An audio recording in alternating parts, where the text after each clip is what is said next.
Welcome to another edition of Fourth and Pain, the only football and pro wrestling show to be hosted by an NFL player and a weight loss champion. With me, as always, Redskins defensive end Adam Carriker. Not are we the only football and pro wrestling show to be hosted by an NFL player and a weight loss champion. We are the best football and pro wrestling show to be hosted by an NFL player and a weight loss champion.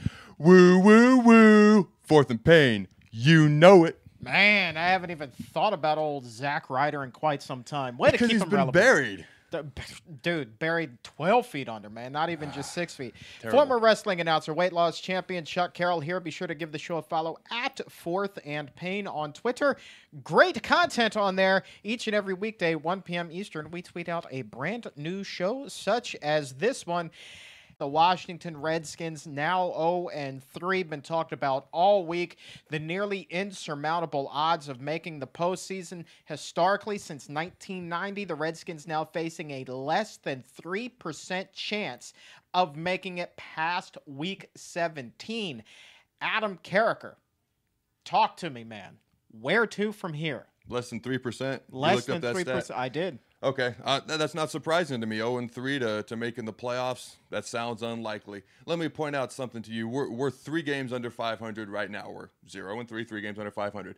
Last year, much deeper into the season, about another 6 weeks deeper into the season, we were 3-6, 3 games under 500, and then we went on that great run, and so on and so forth. And some people are getting tired of hearing about that. What I'm going to tell you is we had a far less good chance of making the playoffs last year because there was so much less time in the season than there is right now. We still have 13 games as opposed to 7 games. And also, if you look in the division, we're 3-6 as a collective record as a division. Nobody's running away with this. Nobody's blowing us away with this huge divisional lead that we can't make up. Things have not been pretty. Things have not been good. 0-3 is not good. We need to get much better. I get all of that. And really, when I come on the show, I try to be up. I try to be happy. I try to be optimistic.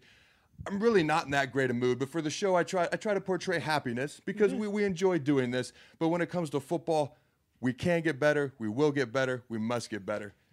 Go ahead, Mr. Negativity. Yeah, well, here's the thing. There, and I am a positive individual. As a general but here's rule. Definitely as a general rule. But for the sake of argument, you're absolutely right. There is nowhere to go but up. You have to get better. Why? Because the defense right now ranks dead last in the NFL, allowing something to the tune of 488 yards per game. Nearly 500 yards per game you're giving up. You've given up 98 points through 3 games, well over 30 points a game average, and you've given up an average of 26 first downs. You can't win a ball game if your offense isn't on the field. You know, we've been doing this show for over a year. I've never heard you throw out so many statistics in one segment before. Well, did you hire a statistician or something? I know you didn't find those numbers. I did. I looked them up all by myself. You came prepared. You came prepared. Here's what I'm going to tell you. As a guy that's not helping the team at all, I'm not helping. I'm not hurt. I'm not doing anything. I'm sitting at home and I'm doing rehab while I watch my guys lay their body on the lines. There's nothing I can do to help this team right now, and that frustrates me. What I'm going to tell you is this. The Giants, I want to say 6 years ago, they were 9-7, made that late regular season playoff push, went through the playoffs, beat the 18-0 Patriots in the Super Bowl. Nobody would have predicted that. 3 years later, they did the same exact thing. Late regular season playoff run, playoff push, beat the Patriots in the Super Bowl. Doing it once was insane. Doing it twice was insane. It just shows it can be done. And D. Hall, and he's absolutely right, when he says this, what we did last year means absolutely nothing. He's absolutely right. What it shows is just the same thing the Giants showed the first time they made that playoff Super Bowl run, that it can be done. They did it again. It's the same thing here. We did it last year. It means nothing now, but it shows we can do it this year. And the odds, as low as they are better this year than they were last year. I can't argue with that. So let's kind of turn our attention. This was interesting to me how Coach Shanahan closed out his press conference after the game. He was asked, is there now a sense of urgency? And he conceded absolutely yes, there was. And Adam, we're just at week 4. Haven't even played the Oakland Raiders yet. I think there's always, it's funny, I heard that. There's always a sense of urgency. Even if you're 3-0, there's always a sense of urgency because the moment there's not, that's when you start getting your butt kicked. So I don't know that all of a sudden the sense of urgency just started now. There's always one, whether you're 500 below or above 500. I found that interesting that the question was even asked, because to me, there's always a sense of urgency, no matter what your record is. So who's the spark plug? Who's going to generate the buzz in the locker room? Last year, was it Robert Griffin III alone? Was it a mix of RG3 and London Fletcher, maybe a few other guys? Who is it in that Redskins locker room that's going to stand up, rally the team, and get the ship righted the way that everybody expected the team to play this year? I think Robert was part of it last year. And no one guy is going to lead boom or bust your team. He's obviously the face of the franchise, and he's the catalyst that runs that offense, especially as the quarterback. But to me, it's not just one guy. It's Robert. It's London. It's D. Hall. The D-line, I heard somebody say this week, I won't call them out, I know who it was, but they said the D-line's not making plays. Our job is to take on double teams and make plays from time to time, but let everyone else make plays.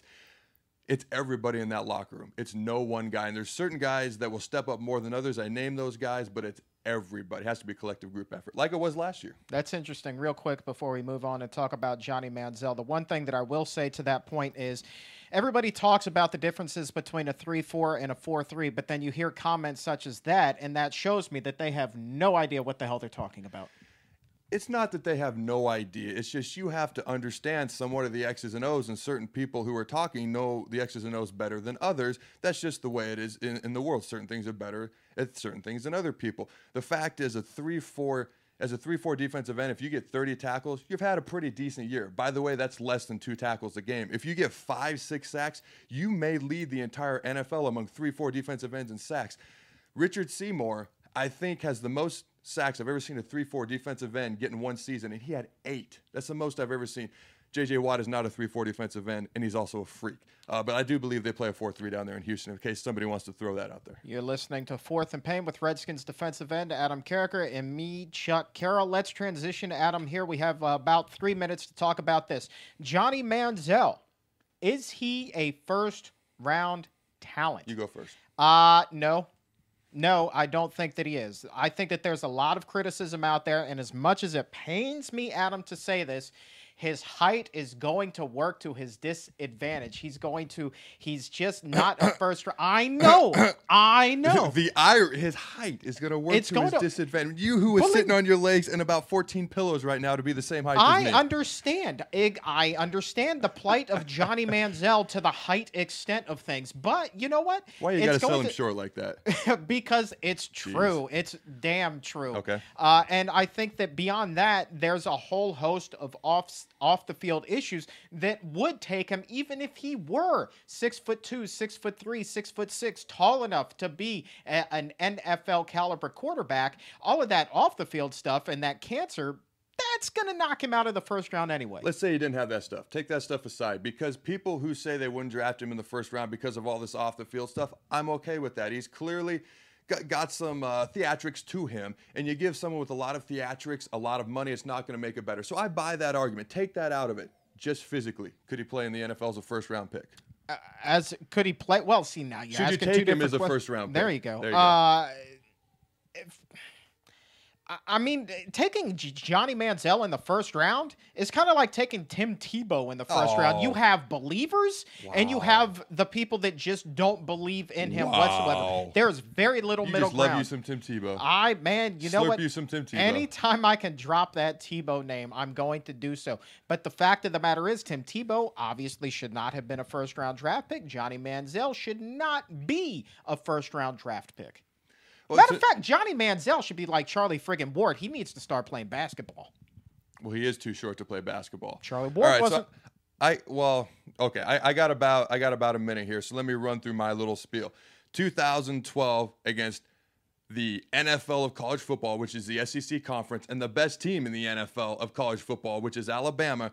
253 passing yards, 2 touchdowns, 92 yards, 3 pinpoint, pretty beautiful passes when the game was on the line in the fourth quarter to clinch that game. This year, against Nick Saban's defense, 464 passing yards, 5 touchdowns, 98 rushing yards. Last year, he broke the SEC and Cam Newton's total yardage record as a freshman, 5,160 total yards, and he's probably on pace to do better than that this year. The NFL of the college football, he has spanked them. I don't care about his size. I don't care about his arm strength. I care about the fact that he won the Heisman last year as a freshman, first one to ever do it. He's going to win it this year. Yes, I'm changing my Heisman prediction because he is the front runner right now. Don't look at the measurables. He's got measurables. They're not what a lot of people would like. Look at the film. His film is ridiculous. Redonkulous, junkies. Yes, I said it again.